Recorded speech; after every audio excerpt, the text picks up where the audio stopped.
Science tells us that the experiences we have in the first years of our lives actually affect the physical architecture of the developing brain. This means that brains aren't just born, they're also built over time based on our experiences. Just as a house needs a sturdy foundation to support the walls and roof, a brain needs a good base to support all future development. Positive interactions between young children and their caregivers literally build the architecture of the developing brain.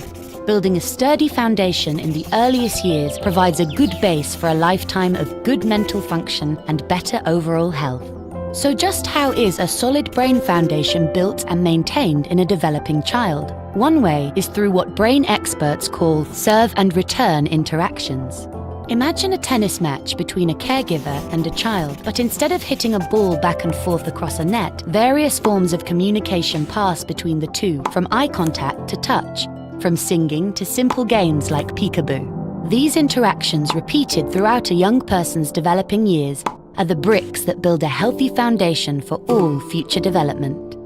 But another kind of childhood experience shapes brain development too, and that's stress. Good kinds of stress, like meeting new people or studying for a test, are healthy for development because they prepare kids to cope with future challenges. Another kind of stress, called toxic stress, is bad for brain development.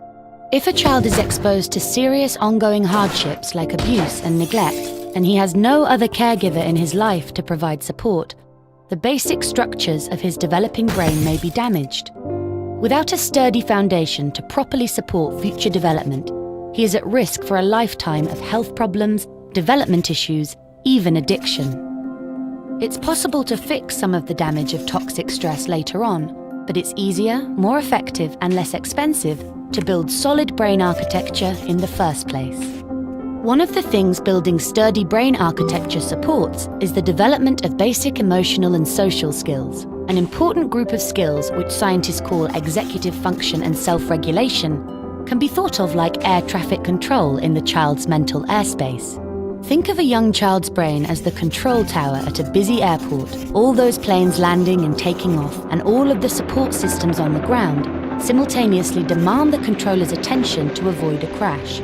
It's the same with a young child learning to pay attention, plan ahead, and remember and follow lots of rules. Like all of us, kids have to react to things happening in the world around them, while also dealing with worries, temptations, and obligations on their mind. As these demands for attention pile up, air traffic control helps a child regulate the flow of information, prioritize tasks, and above all, find ways to manage stress and avoid mental collisions along the way. Having this ability is a necessity for positive and level mental health. Developing effective air traffic control, overcoming toxic stress, and building solid brain architecture are things kids can't do on their own. And since strong societies are made up of healthy, contributing individuals, it's up to us as a community to make sure all young people have the kinds of nurturing experiences they need for positive development. To build better futures, we need to build better brains. Babynastix, boosting your baby's development.